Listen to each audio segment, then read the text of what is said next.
Good morning. So it's me back again to talk about this mid-corona crisis challenge that I've set out for myself. And I'm glad to know that some of you are joining me too. So today I want to talk about exercise activity. Now, obviously, I could go on forever about the benefits. We all know that, and why exercise and activity is a necessity, really, when it comes to our physical health, our mental health as we age, keeping muscle density. I mean, the benefits go on and on and on, disease prevention and so on.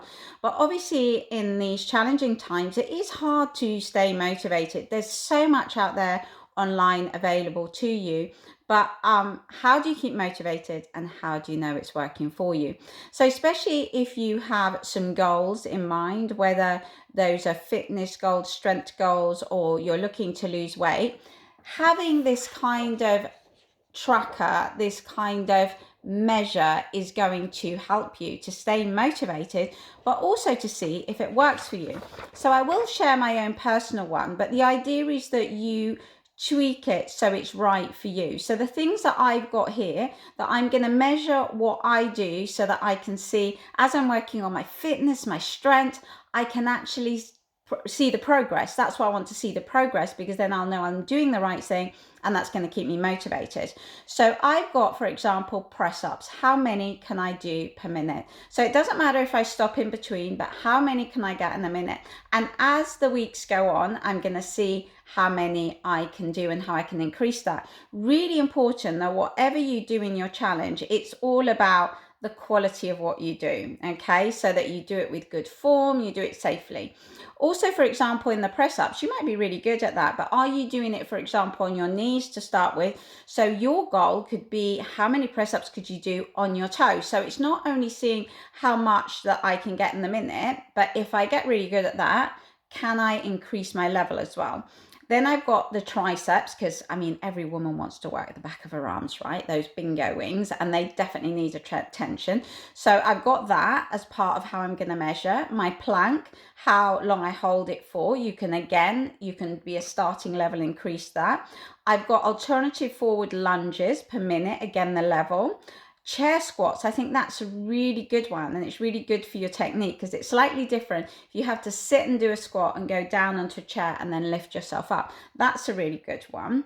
I've put running time distance. Now, I'm not a runner, but obviously it's really important to keep our cardio going as well. So I thought I'd give myself a little bit of challenge as well. So to see how far I can run, or the distance in a time, or give a distance and then time it. So you can do it however you want, but you want to see how that progresses as well, your progress.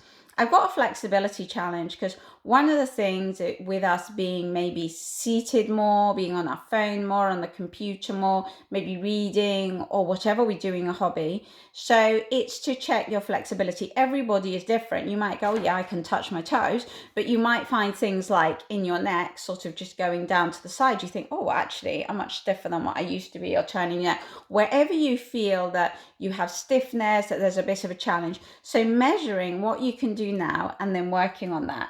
And another thing that I've added there is other physical challenge. So you might be, for example, I don't know, doing Zumba, some sort of dance, some sort of special skill, or something you've got into during this lockdown. So even to film yourself where you are now when you're doing it, and then see as the weeks go on how much you improve that skill, that you get better at it.